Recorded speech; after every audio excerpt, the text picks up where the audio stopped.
tem uma mensagem muito forte, muito profunda, com que ele trata de um assunto presente, de um assunto, de um tema invisível, mas presente na vida do povo de Deus. O Salmo 68 fala de uma guerra espiritual, de uma batalha espiritual que acontece e que às vezes nós, desapercebidos, não conseguimos notar que estamos envolvidos no contexto dessa batalha espiritual. Se a gente vê os primeiros versículos do Salmo 68, a gente vai ouvir o salmista Davi dizendo: dissipados sejam todos os inimigos e fujam da presença de Deus. A expressão mostra já uma alusão a essa batalha espiritual. A gente vê nos versículos posteriores mostrando o que Deus é e o que Deus faz nessa batalha espiritual. O salmista fala em alguns versículos que Deus é aquele que livra o seu povo da morte, entre muitas outras coisas, que diz o Salmo 68. Algo que chama a atenção é que no versículo 5 e 6, Deus faz uma alusão à igreja, ou à família, a família, dentro deste contexto de batalha e de guerra espiritual. Quando Deus se denomina Pai e Juiz, quando Deus começa a revelar o que Ele é capaz de fazer, no versículo 5 e versículo 6, Deus está falando a respeito da família que está envolvida dentro desse contexto espiritual. E quando eu falo nisso, eu digo para a igreja, irmãos, que nós estamos vivendo tempos difíceis. Essa célula máter tão importante no mundo, chamada família, tem sido alvo terrível do inimigo de nossas almas. Nós temos visto a igreja e a família sofrer terríveis ataques do inimigo. A mídia bombardeia constantemente os princípios ou os bons costumes que há dentro de uma família. Ela nos passa a cada dia condutas que não condiz com a vontade de Deus e com a sua palavra. Nós temos visto nos últimos dias que os problemas na vida da família têm aumentado, se multiplicado terrivelmente. Porque o alvo do diabo é destruir as famílias. Porque destruindo as famílias, nós não teremos uma sociedade, nós teremos um povo desgarrado, desorientado, desajustado. E com certeza será um momento oportuno para que esse inimigo consiga, de uma forma mais intensa, manifestar as suas obras malignas. Meus amados, a igreja nesses últimos dias não tem ficado fora desses ataques do inimigo, porque outrora a intenção do inimigo de nossas almas era destruir as famílias e os jovens que estavam lá no mundo. Agora a coisa é diferente. A sede do inimigo é destruir as famílias ajustadas, os jovens, as famílias que estão dentro da igreja do Senhor. Nunca vimos tanta separação como nos últimos tempos, tanto divórcio, tanto casamento sendo desfeito. Nunca vimos tanta gravidez na adolescência.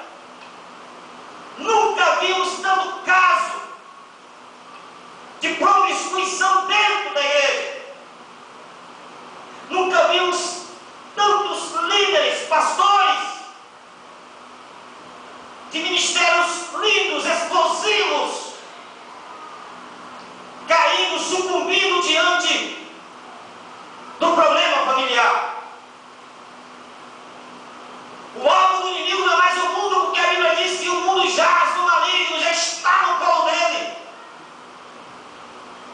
Irmãos, o alvo dele é aqui, é destruir as famílias. Porque destruindo as famílias não haverá igreja. Destruindo a família do líder, não haverá ministério. Porque nenhum líder pode ser bem sucedido se não for bem casado, se não tiver uma família abençoada sob a presença de Deus.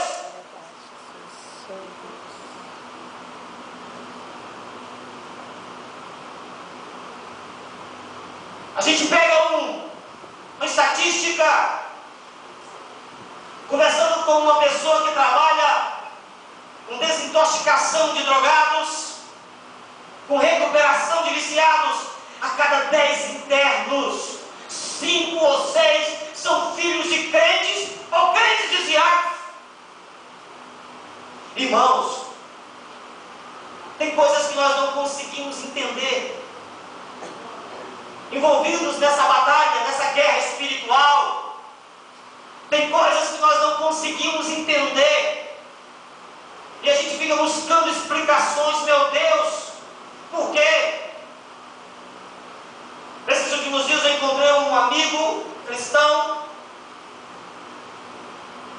e ele me disse: lembra do diretor do seminário tal, grande pregador, grande professor de teologia? Você lembra dele que deu uma bênção? Meu irmão, ele está nas ruas, viciado no crack irreconhecível.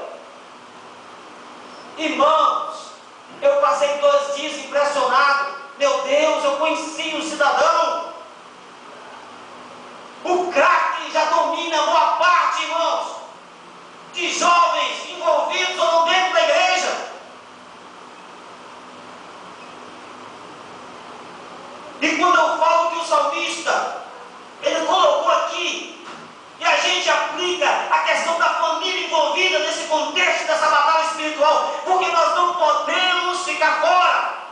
Ou tomamos uma postura ofensiva, ou seremos alvos dentro dessa guerra espiritual. Se você vê o que a Bíblia diz, por favor, na sua Bíblia no Salmo 36.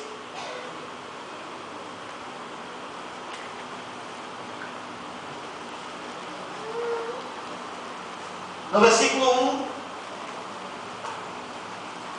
ao versículo 3 diz assim a palavra do Senhor. O salmista aqui, de forma reveladora, fala do comportamento da humanidade, do ímpio, da família sem Deus. Diz: a transgressão fala ao ímpio no íntimo do seu coração. Não há temor de Deus perante os seus olhos, pois em seus próprios olhos se lisonjeia e diz que a sua iniquidade não há de ser descoberta nem detestada.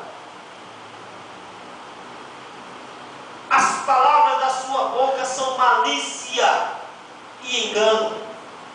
Deixou de entender e de fazer o bem.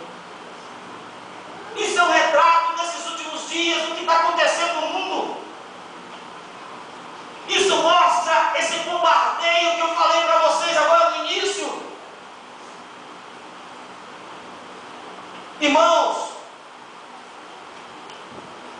eu digo uma coisa, ouvindo as palavras do irmão aqui falando sobre o culto de libertação, lançando palavras proféticas de bênção sobre a igreja, eu estava ali me lembrando quantas vezes eu participei de encontro de casais, quantas vezes eu trabalhei em encontro de casais, mas eu sentia algo, que faltava algo dentro daquela organização tão bonita, tão emocionante, que é os encontros de casais. Eles davam pouca ênfase ao contexto espiritual da coisa, da batalha espiritual que existe. O que eu quero dizer, irmãos, para a igreja, é que nós precisamos cumprir as nossas famílias. Diante desse terrível combate, nós precisamos invocar a Deus e colocar a nossa família coberta pela proteção do Senhor, buscando a Deus, porque o salmista diz: se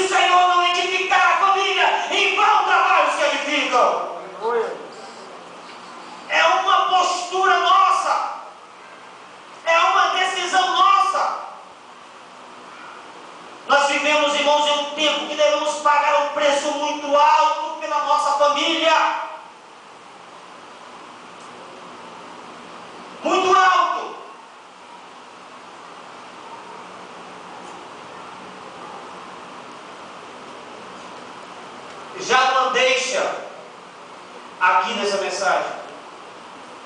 Eu estava conversando com o pastor Mir sobre a importância da igreja nas casas. Eu me contava algumas coisas. Irmãos, nós precisamos voltar a alguns costumes dos primórdios do cristianismo, da igreja primitiva. Se existe uma igreja que pode se fortalecer e ter uma ação ofensiva contra o inimigo, contra esse sistema maligno pairante sobre o mundo, é a igreja das casas, é a igreja do discipulado, é a igreja das famílias, é a igreja que se preocupa em trazer a presença de Deus para dentro da sua casa. A verdadeira vida do cristão se desenvolve quando você sai aqui dessas quatro paredes, quando você atravessa aquela porta ali, saindo do culto aqui nessa noite, a tua verdadeira vida cristã começa realmente a se desenvolver ali. É ali, desculpa a expressão, é a partir dali que o bicho pega. Ali, quando saímos fora da igreja, é que realmente nós somos o que somos. Eu comparo a igreja com o Monte da Transfiguração, irmãos. A sua importância é grande no contexto da igreja, no contexto do cristianismo. A igreja tem uma importância tremenda, mas eu comparo ela com o Monte da Transfiguração. Quando estavam ali os discípulos maravilhados com a glória, Jesus sendo transfigurado, eles tiveram a visão de Elias e de Moisés, a glória de Deus envolveu ali aquele ambiente com um clima de milagres, que eles disseram: Senhor, vamos fazer aqui uma tenda para ti, para Elias, para Moisés, vamos ficar aqui mesmo, Senhor, porque a glória de Deus é grande aqui naquele lugar. Assim é os momentos que nós nos reunimos dentro da igreja. Dá vontade de não sair mais daqui, irmãos. Nós experimentamos um pedacinho do céu.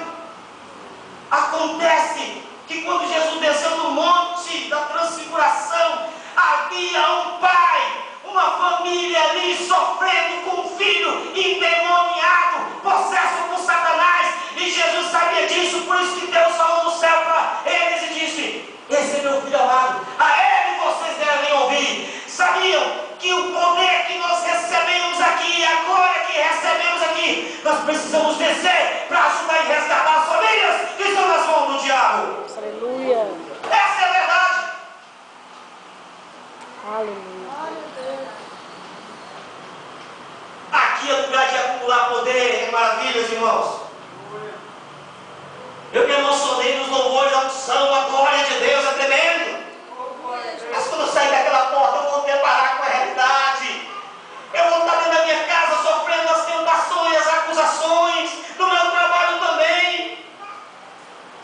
É ali que a minha verdadeira vida cristã aparece. E é ali que Deus olha para mim e diz: meu servo, eu sou contigo. Vai na tua força que eu sou contigo. Glória. É ali.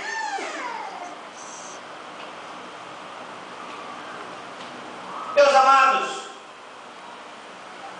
e a igreja nas casas é algo tão importante, irmãos.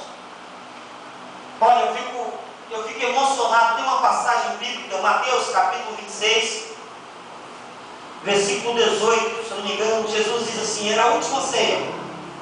Era quase que a última ceia com os discípulos. Jesus disse assim: olha, meus discípulos, eu vou resumir no nosso linguajar aqui. Meus discípulos, vão a um determinado lugar, vocês encontrarão um homem, e digam para esse homem: o mestre vai precisar da tua casa para celebrar a ceia com seus discípulos. Olha, irmãos, o homem estava emprestando a casa dele para Jesus.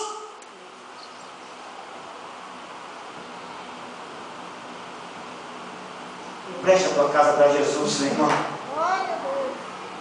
Jesus precisou da casa de um homem. Presta a tua casa para Jesus. Nós fortaleceremos as igrejas e as nossas famílias também. Cada crente leva a presença de Deus para dentro das casas, irmãos. É algo tremendo.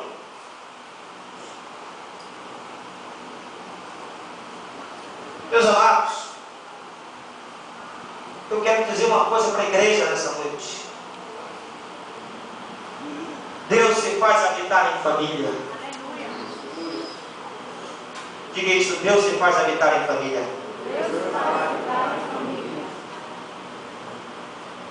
E nesses dois versículos do Salmo 68 há alguns aspectos desse habitar de Deus que eu quero destacar para a igreja. Primeiro, no versículo 5, o salmista começa chamando Deus de Pai, diz: Pai de órfãos. E eu comecei, Deus, a meditar naquilo e conversar com o Senhor.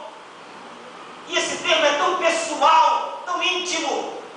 No mesmo contexto da batalha espiritual, o salmista diz que Deus é Pai. Diga, Deus é Pai. Se Deus é Pai, essa é uma expressão, esse título é uma menção a um Deus familiar, a um Deus que é família. Mas é algo muito mais profundo do que isso, irmãos.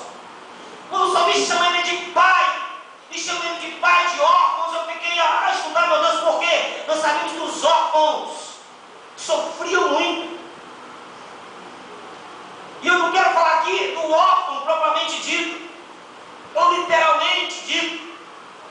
Quando o salmista fala que Deus é Pai de órfãos, o salmista está dizendo que Deus, como Pai, é aquele que, independente da situação e da circunstância, Ele ampara os seus filhos. Aleluia. Ele ampara o seu povo. Como Pai, Ele cuida. Há uns termos na Bíblia para chamar Deus. E o termo chama Deus de El Shaddai. Diga El Shaddai.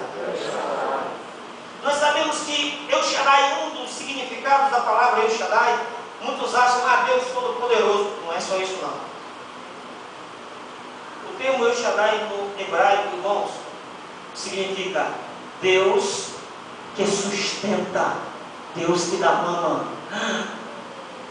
É como se chamasse Deus de mãe e de pai. Deus que sustenta, Deus que dá mama. Nos mostra a proteção do pai para com seus filhos. Mostra que muitas vezes, casados ou solteiros, perto dos pais ou não, há momentos na nossa vida, irmãos, que nós nos sentimos sozinhos, desamparados diante da situação. Eu conversava com o pastor esses dias e eu dizia, irmão, há momentos na nossa vida que nem a nossa esposa, pessoa tão preciosa que Deus colocou para nós, ela é suficientemente capaz de nos ajudar diante do problema. Nos sentimos desamparados. E é nesse momento que Deus quer que a gente lembre que Ele é Pai de órfãos. É nesse momento que eu me encontro como órfão, me encontro desamparado, e Deus se chama para nós, se revela para nós como um Pai maravilhoso, que cuida dos seus filhos. Eu me lembro da passagem de Isaías, capítulo 49. O povo de Israel dizia: o Senhor nos desamparou. Diante da luta que eles passavam, diziam: o Senhor nos desamparou, o Senhor nos abandonou, o Senhor se esqueceu de nós, dizia o povo de Sião.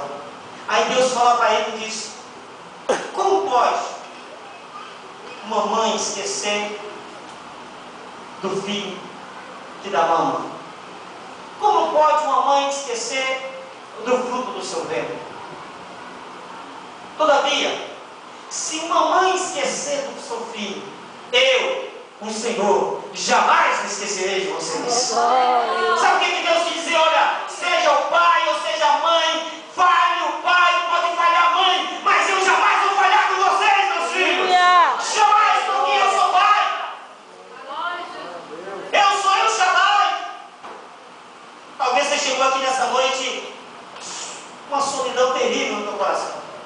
cercado de amigos, de pessoas, mas ao mesmo tempo com solidão no teu coração, se sentindo humilhada, sozinha, sozinho. Quero dizer, meu querido, Deus é Pai. Deus aqui quer te abraçar nessa noite. Ele diz que tu é o Pai, que um filho lhe pedindo pão lhe dará pedras, lhe pedindo peixe lhe dará uma serpente. Vocês sendo maus sabem dar boas coisas aos vossos filhos, quanto mais eu que sou pai. Quanto mais um pai dará boas coisas aos seus filhos que lhe pedem. Deus, Ele é Pai. Pode ter certeza disso, meus amados. Mas existe essa outra expressão que me chama a atenção. Versículo 5 ainda: Pai de órfãos diz, e juiz de viúvas é Deus. Diga juiz. Diga Deus é juiz. Quando eu comecei a ver esse texto e o contexto, Deus não estava aqui se revelando como aquele juiz severo. Eu comecei a entender o que Deus quis falar, irmãos. Quando Ele fala que é juiz de viúvas, eu nunca vi uma pessoa sofrer tanto na Bíblia, relacionando aí todos os membros de uma família como uma viúva, irmãos. A viúva sofria, a maioria das viúvas iam para a miséria, porque quando os maridos morriam, muitos filhos eram levados para pagamento da dívida. Elas não tinham como se manter e se sustentar, e elas acabavam no meio da rua pedindo esmolas. E Deus diz: eu sou juiz de viúvas. Eu sou aquele que estou aqui para cuidar. E essa palavra é juiz de viúvas. Eu comecei a meditar no que Deus quis falar aqui. Ele diz: eu sou aquele que dou a sentença final. Aleluia! Você chegou aqui, meu irmão, o médico disse que está tudo errado, não vai dar certo. O médico desenganou e disse: os prognósticos são os piores possíveis. A situação econômica é terrível, você não vê saída, você não vê como realizar esse projeto, você não vê como sair dessas dívidas. A situação está de mal a pior. Muitos já decretaram a tua falência, já sentenciaram, mas Deus diz: eu é que sou o teu juiz, sou eu que dou a sentença final. Se é doença, eu sou médico dos médicos, eu que dou a sentença final, diz o Senhor.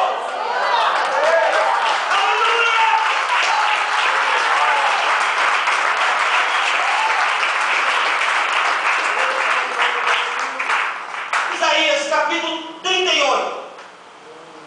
Eu também sou apaixonado por essa história, irmãos. O homem, o rei Ezequias, recebeu uma notícia terrível. Quem recebeu notícias negativas essa semana? Levante a mão. Pastor, recebeu uma notícia tão ruim essa semana. Quem recebeu? Pois se alegre, porque Deus disse para você: a sentença final é minha, diz o Senhor. Naqueles dias, Isaías 38, versículo 1. Naqueles dias, Ezequias adoeceu de uma enfermidade mortal. Ele foi acometido por um câncer. Veio a ele Isaías, filho de Amós, o profeta, e disse: assim diz o Senhor. E Deus revela para o profeta a doença e o que ia acontecer com ele caso ele continuasse com a doença mortal, e diz: põe em ordem a tua casa, ou seja, prepara a tua família. A notícia é a pior possível. Prepara a tua família, porque tu vai morrer, não viverás mais. Olha, versículo 2: então virou Ezequias o rosto para a parede e orou ao Senhor. Dentro do contexto espiritual, a igreja precisa exercitar a oração. Ah, Senhor, disse ele, lembra-te, peço-te que andei diante de ti em verdade, com inteireza de coração, e fiz o que era reto aos teus olhos. E a Bíblia diz que ele chorou amargamente. Olha, irmãos, eu descobri em 2 versículos bíblicos que Deus não resiste um coração contrito. Deus não resiste um coração quebrantado. A situação pode ser a pior possível, extremamente negativa, chegando ao ponto de ser impossível. Mas quando o homem e a mulher de Deus, irmãos, começam a orar, começam a chorar, Deus não resiste às lágrimas dos crentes. Quando Deus viu toda aquela situação, versículo 4, então veio a palavra do Senhor a Isaías e disse: vai, diz a Ezequias, assim diz o Senhor, o Deus de Davi, teu pai, ouvi a tua oração, vírgula, e vi as tuas lágrimas, eu acrescentarei os teus dias 15 anos, diz o Senhor, porque eu é que dou a sentença final. Disseram que você vai morrer, mas se você crê no que Deus diz, Deus vai te dar vida, e vida com abundância. Aleluia. E Deus nunca dá as coisas, irmãos, à medida. É por isso que a palavra de Deus, o apóstolo diz que Ele nos dá muito mais além daquilo que pedimos ou pensamos. Além de curar Ezequias, Deus disse assim para ele: livrar-te-ei das mãos do rei da Síria. A ti é essa cidade e defenderei a tua cidade, diz o Senhor. Vou te dar proteção além de cura, diz o Senhor. Quantos querem proteção de Deus, diga amém. Quantos querem cura, diga amém. Deus é que dá sentença final, diga Deus é juiz. Diga Deus é juiz. Diga a sentença final é de Deus. E é mesmo. Aleluia. Ele é o nosso juiz. Mas diz o versículo 5 ainda, irmãos: pai de órfãos e juiz de viúvas é Deus, diz, no seu santo lugar. Diga Deus no seu santo lugar. Deus no seu santo lugar. Diga de novo. Deus no seu santo lugar. Levante a cabeça, feche os olhos e diga novamente, apontando para o céu. Diga Deus no seu santo lugar. Diga de novo.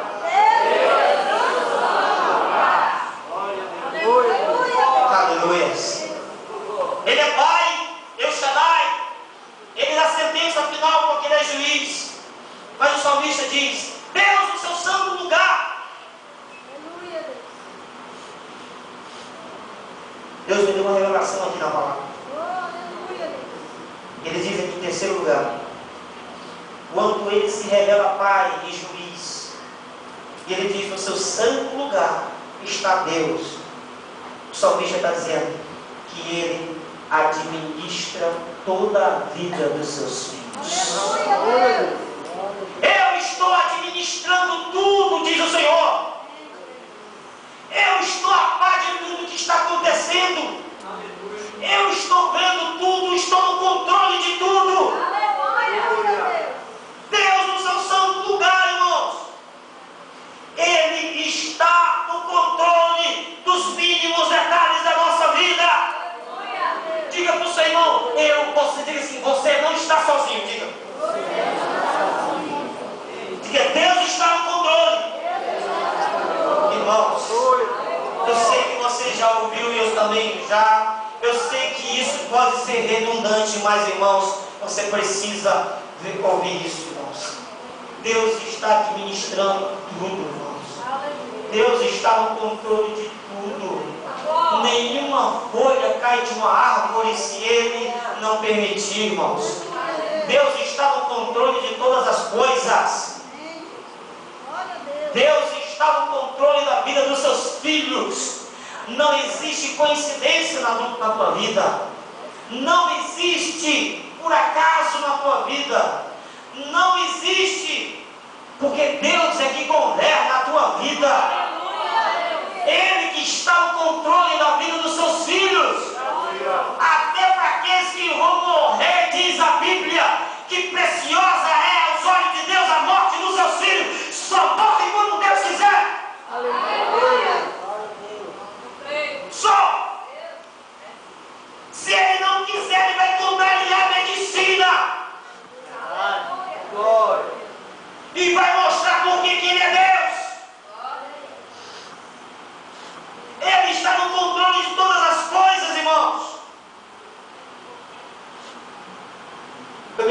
história. E eu recebi isso no e-mail, eu fiquei maravilhado, glorificando a Deus. A internet tem tanta besteira que às vezes manda pra gente e às vezes a gente não consegue, não quer nem abrir os arquivos, os e-mails. Mas eu abri isso aqui e fiquei maravilhado. Diz a história de um homem, de um náufrago, acho que vocês já devem ter recebido. Esse camarada sofreu um acidente no seu barco e diz a história que ele ficou boiando sobre os destroços do barco. E aquele objeto, aquela parte do barco que ele ficou boiando, levou até uma ilha isolada. Uma ilha isolada e fora de qualquer rota de navegação. E ele agradeceu a Deus, ele louvou a Deus por Deus ter livrado ele e ter levado ele para uma ilha. Ele pegou o resto dos destroços que boiavam e ele fez uma cabana para se proteger da chuva e se proteger do sol. E diz a história que todos os dias ele saía para caçar e vinha louvando a Deus porque ele conseguia caça, conseguia frutas para comer, a caça também para assar e comer ali. Ele todo dia tinha um coração grato a Deus, glorificava a Deus pela providência de Deus na vida dele. Mas um certo dia ele saiu para caçar e quando ele voltou a sua cabana estava pegando fogo. E quando ele viu a cabana dele em chamas, ele disse: perdi tudo. Meu Deus, por que tu fez isso comigo, Deus? Por que tu deixou acontecer isso comigo, meu Deus? E diz a história que ele gritava, culpando a Deus e reclamando de Deus. Ele chorou tanto naquele dia reclamando de Deus que ele adormeceu. E diz a história que no amanhecer do outro dia ele acordou com a buzina dos navios que vieram lhe resgatar. Aí ele, assustado, quando os tripulantes disseram: nós viemos aqui te buscar. Aí ele disse: como foi que vocês me acharam? E eles disseram: vimos o sinal da fumaça e viemos te buscar. Oh, aleluia! Deus está no controle do mundo. Quando a fumaça da tua cabana começar a crescer e crescer e aumentar, quando a tua cabana pegar fogo, eu quero dizer, é o sinal que Deus precisa para operar na tua vida, meu irmão. Deus está no controle de todas as coisas. Ele é Deus. E eu já acabei. Deus é maravilhoso, irmãos. A gente lembra, para concluir, eu não vou me estender mais. Existem alguns tópicos na mensagem, mas eu não vou mais me estender. Só quero concluir dizendo para a igreja nessa noite. Quando Deus levou Elias ao monte, à beira do ribeiro, o ribeiro chamava-se Queriate, ribeiro de Queriate. Deus havia, através do profeta, vacinado uma seca terrível. Não ia cair uma gota d'água. Mas ao seu povo, ao seu servo, ele é fiel. E ele disse: a tu, Elias, eu ordenei aos povos que te sustentem lá. Eu estou no controle da tua vida. E diz a Bíblia que ele, ali, os povos traziam carne de manhã e de tarde. E ele bebia da água do ribeiro, mas a seca era tão grande que o ribeiro secou. E quando o ribeiro secou, e aí? Deus nunca desampara os seus filhos, irmãos. Naquele momento ali, depois Deus falou para ele: olha, vai até Sarepta, que eu ordenei uma viúva que te sustente. Mas o que eu quero dizer para você na passagem de Queriate, a palavra Queriate significa lugar de refinamento. Deus estava querendo dizer para ele: eu estou te refinando, eu estou no controle de tudo na tua vida.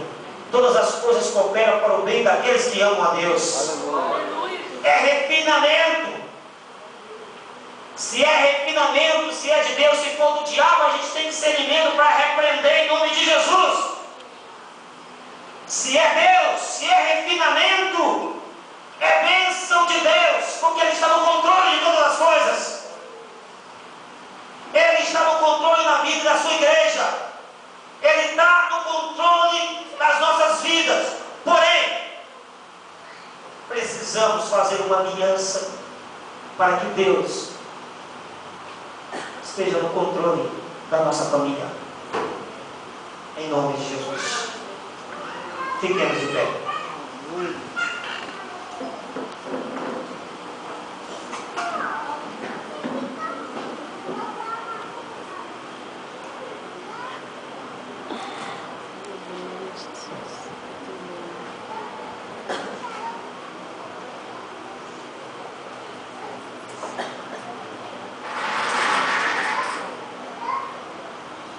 Quantos aqui tem convicção de que Deus falou com você? Amém. Diga amém. Feche os teus olhos.